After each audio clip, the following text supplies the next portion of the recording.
চলতি বছরের শেষ দিকে হতে পারে জাতীয় নির্বাচন। জাপানের সম্প্রচার মাধ্যম NHK-কে দেয়া সাক্ষাৎকারে এই কথা বলেছেন অন্তর্বর্তী সরকারের প্রধান উপদেষ্টা ডক্টর মোহাম্মদ ইউনূস। আর এদিকে দেশের আইনশৃঙ্খলা পরিস্থিতি স্বাভাবিক রাখতে সব নাগরিককে দায়িত্বশীল হওয়ার আহ্বান জানিয়েছেন তিনি। একই সাথে শেখ হাসিনা ও আওয়ামী লীগ নেতা এবং অন্য কারোর সম্পত্তিতে হামলা না চালানোর আহ্বান জানিয়েছেন তিনি।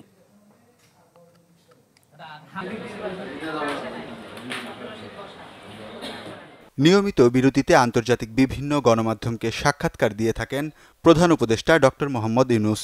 এবার জাপানের সরকারি সম্প্রচার মাধ্যম NHK-কে গেল বুধবার দিয়েছেন বিশেষ সাক্ষাৎকার।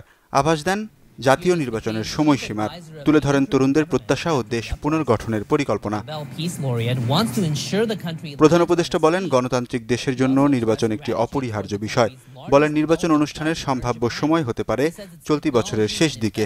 আশা করেন পরবর্তীতে নির্বাচিত হয়ে যারা সরকারে আসবে তারাও রাষ্ট্র পরিচালনায় নিরাপদ ও মজবুত ভিত পাবে।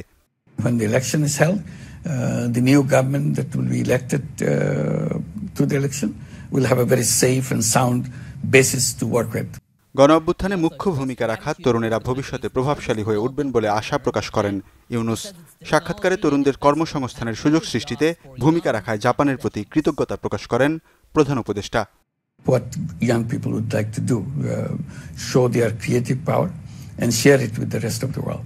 So that's the ambition that we have in our mind, and see how we proceed.